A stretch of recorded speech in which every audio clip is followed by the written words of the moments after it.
नमस्कार, मैं हरप्रीत कौर कानपुर से अपने YouTube चैनल हरप्रीत कौर के ज़ुबानी कविता किस्से कहानी में पुनः सभी सुनने वालों का हार्दिक अभिनंदन करती हूँ। आज दिन मंगलवार, यह कहानी हरप्रीत कौर ज़ुबानी में एक प्रेरणादायक कहानी, काफ़ी सुंदर प्रेरणा देती हुई कहानी जिसका शीर्षक है अजनबी। दिसंबर की सर्द रात, कोहरा भी काफ़ी था। ऐसे में सुधा को रात 8:30 की ट्रेन पकड़नी थी वापस घर जाने को।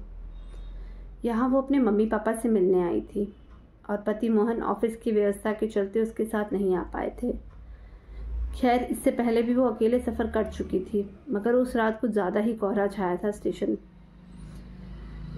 पहुंची तो पता चला कि उसकी ट्रेन 5 घंटे लेट है।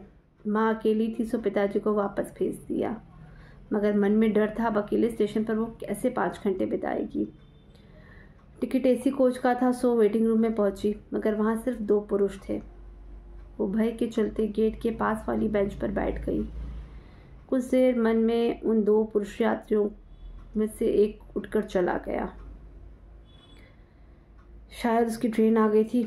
अब उस कमरे में केवल सुधा और वो एक अजनबी पुरुष था, मगर वो अजनबी चुपचाप अखबार की धीमी रोशनी में पढ़ने की कोशिश कर रहा था। अभी कुछ ही देर बीती थी कि बाहर से कुछ लोगों की आवाज़ें आने लगी। शायद उनकी भी ट्रेन लेट थी, लेकिन वो जब अंदर आए तो उनके साथ शराब की बदबू भी आनी शुरू हो गई। सुधा को अब कुछ सही नहीं महसूस हो रहा था, क्योंकि हालात ऐसे थे। वो उस कमरे में एक अकेली महिला थी और उस कमरे में पुरुषों की संख्या अब 4 थी। ऊपर से आए दिन समाज में होती रेप जैसी वारदातों से पहले ही मन घबराया हुआ था। अचानक कमरे में पहले वाले पुरुष यात्री ने अपना बैग उठाया और सुधा के पास आकर दोनों के बीच बैग रखकर वहीं बैठ गया। सुधा अब भी खौफ में थी। तभी एक चाय वाले ने अंदर आते आवाज़ दी, चाय गरम, चाय गरम। उस पुरुष यात्री ने 2 चाय का इशारा किया। एक स्वयं लेकर दूसरी सुधा को देने को कहा। चाय वाले ने वैसा ही किया। इससे पहले सुधा चाय वाले को पैसे देती, उस अजनबी ने चाय के पैसे दे दिए। समय बीता और ट्रेन की घोषणा हुई। उस अजनबी की ट्रेन आ गई थी पहले, तो वो उठकर फिर बोला, अरे क्या बात है, चलिए ना दीदी, अपनी ही ट्रेन की घोषणा हुई है। सुधा ने एकटक उसे देखा और फिर उन 3 शराबियों को देखा। फिर चुपचाप उठी और वो भी बाहर चल दी। बाहर पहुंचकर उस अजनबी ने कहा, देखिए, मुझे नहीं पता ये आपकी ट्रेन है या नहीं बहन, पर मुझे उन शराबियों के बीच आपको अकेले बैठे छोड़ने का मन नहीं था, इसीलिए।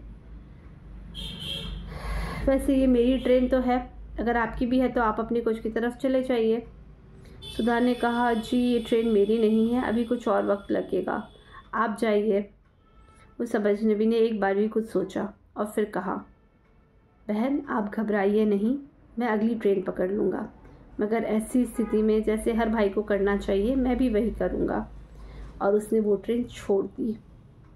कुछ समय बाद सुधा की ट्रेन आई तो उस अजनबी ने सुधा को उसके कोच में बैठने में मदद की और बाहर खड़े होकर ट्रेन चलने का इंतज़ार करने लगा। जैसे जैसे ट्रेन चलने लगी वैसे वैसे वो अजनबी सुधा की नज़रों से दूर हो रहा था।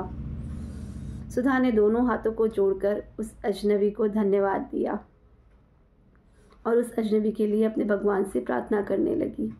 शायद आज उसे समाज में होती वारदातों से जो भरोसा और विश्वास खो रहा था, आज वापस से उसे वही भरोसा, वही विश्वास महसूस हो रहा था।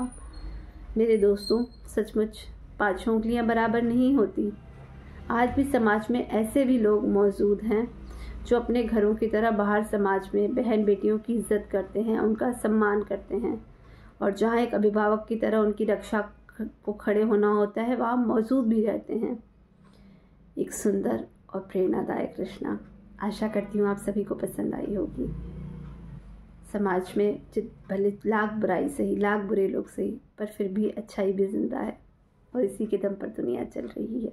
बहुत शुक्रिया।